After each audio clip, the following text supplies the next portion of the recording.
Hi, my name's Matt and I'm here with the Mobiloo today.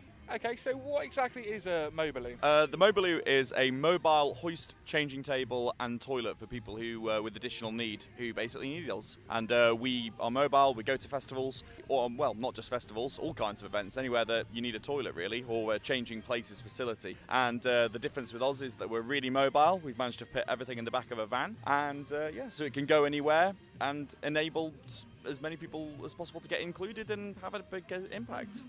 Okay, so obviously you say we, it's a company, it's a nationwide company. Do you know sort of roughly how many people and how many Mobiloos entertain the UK? I do. We're the only one on the planet. It's quite nice that you've called us a nationwide company, but we're very much tiny. We're the only one that exists. We're the only vehicle of its type in the world, and at the moment we're a charity and we're trying to grow ourselves actually. And we're looking for investment and we're looking to sort of develop ourselves so that we can basically reach out and have as much impact as possible. Okay, and so who sort of made it? Did you sort of have an impact in the beginning of the Mobiloo, or?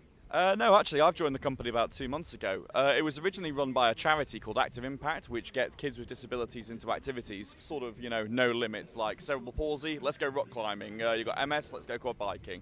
Their whole philosophy is the only disability in life is a bad attitude. And they sort of ended up creating the Mobiloo alongside 2 schools, Claremont and also St Rose's, one based in Bristol, the other based in Stroud in Gloucestershire. And they sort of realised, well, hang on a minute, every time we try and do an event and every time we sort of go somewhere, they haven't got the adequate changing places facilities we need. So between them, they kind of developed the Mobiloo, and you can see it here now, basically. So it came out of that, but demand for us has kind of skyrocketed. So my boss, James Brown, not the godfather of soul, but the former Paralympian, who was a director at Active Impact, has decided that we need to expand this thing as much as possible, take it forward. So we're sort of branching out on our own, moving away from Active Impact, mostly because they're busy enough as it is, and yeah, just trying to figure out how the hell we do this and how the hell we grow. Can you sort of give us a rough sort of estimation of how the summer's been and sort of what's to come in August for yourselves? Oh, I mean, it's been a really good summer for us, actually. I've just come back from, let me see, Womad Festival the other day. We did a little project with a New Wine, which is a Christian festival that goes on down south. Had like 11,000 people, and they were really, really pro-inclusion. Like, I was absolutely blown away by the level that they went to, and we're definitely going to get back there next year. What else? We did Geronimo Festival right at the start, which was a children's festival. I'm trying to think of a couple of the other ones, but it really extends out to loads of stuff. So we've done little church fetes, little school holiday trips.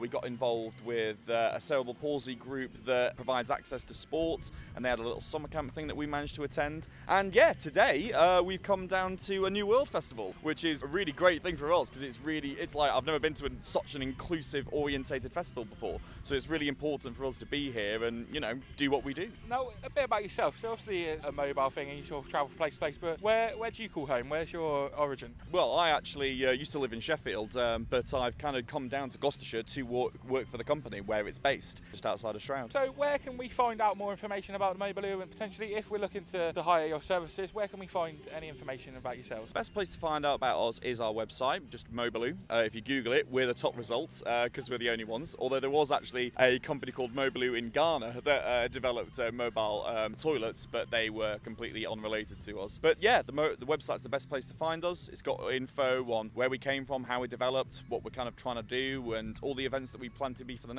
rest of the summer. And yeah, that's basically it. Just Google Mobiloo or Mobiloo, I think it's .co.uk, but I'm going to be really embarrass myself there by not knowing our own website. Especially when it's on the side of your van. It's yeah, right there. That might be out of date. That might be.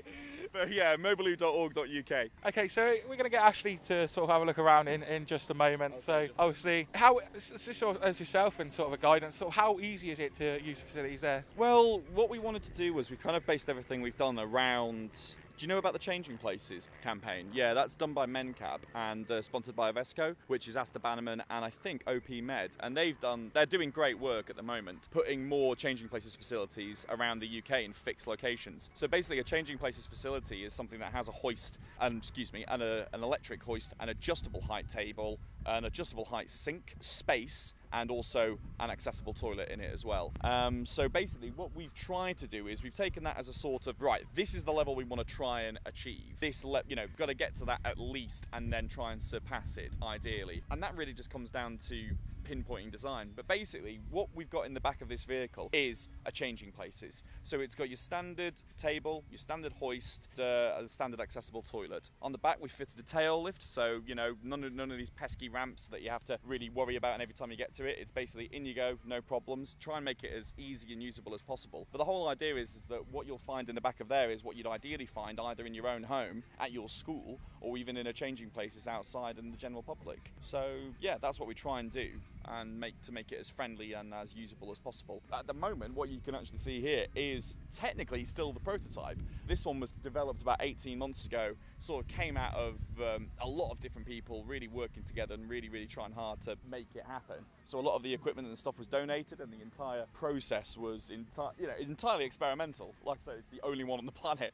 And but the next one, we've taken a lot of feedback from a lot of people, and we're going to make it even more accessible. So we're going to widen the door on the back. We're going to put the lift on the outside, so you don't have to put it all the way up to close the doors. We're going to get rid of half the storage, hopefully, so that we can have a much larger space inside. We might be changing the hoist, we might be changing the table. One of the big pieces of feedback we've got off a lot of people is having a table that you can get to two sides from, because at the moment we've got a wall-mounted table, so you can only really work from one side of the table. And a lot of people have said if you could change that, that would be the biggest thing. So hopefully, it looks like it's going to happen, but fingers crossed, in the next one we're going to have a freestanding table that we can move around.